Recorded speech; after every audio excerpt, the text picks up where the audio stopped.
Hey, bonjour et bienvenue sur Goldfish Experience.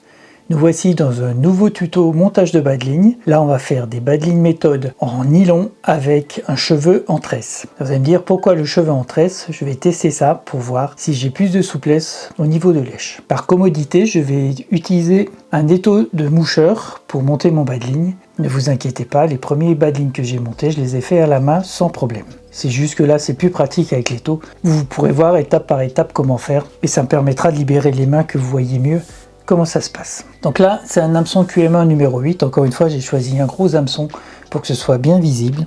Et on va faire un montage de cheveux avec une bague en silicone. Donc pour ça, je vais prendre une bague en silicone et 5 cm de tresse. Choisissez votre tresse la plus fine possible. Il va falloir la passer 2 fois dans l'œillet de l'hameçon et 2 fois le nylon. Je ne fais pas de nœud pour bloquer ma bague en silicone. Je veux qu'elle se déplace librement dans la boucle en tresse. J'aligne les deux extrémités de la tresse et je passe par le dessus de l'œillet. Je prends 30 cm de nylon, là c'est du 23 centièmes. Et ces 30 cm me permet de monter ça facilement. Je passe donc mon brin de nylon par le dessous de l'œillet. Je laisse dépasser une grande partie du nylon pour pouvoir le maintenir facilement. Je règle la distance à laquelle je veux qu'évolue la bague en silicone par rapport à mon hameçon. Et je maintiens donc le nylon et la bague et la tresse. Et c'est parti pour faire les spires. Donc je fais des spires jointives en emprisonnant les deux brins de tresse et je fais attention à ce que les spires ne se chevauchent pas. Donc là je vais faire une bonne vingtaine de spires, en gros entre 20 et 25 tours autour de l'hameçon. Quand j'arrive à la fin, à peu près là, donc là c'est bon.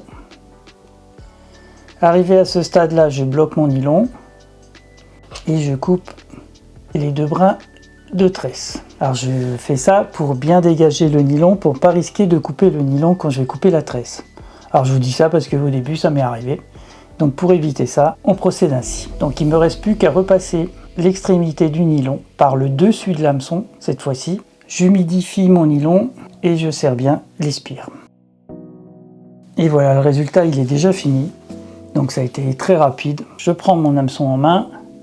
Il ne me reste plus qu'à couper l'excédent de nylon à l'arrière. Et voilà notre bas de ligne montée. Il ne me reste plus qu'à adapter la longueur pour le mettre dans ma boîte.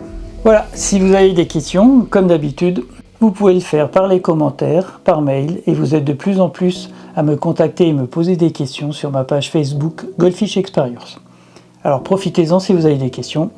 Et je vous dis à bientôt pour une nouvelle vidéo sur Goldfish Experience. Allez, tchuss!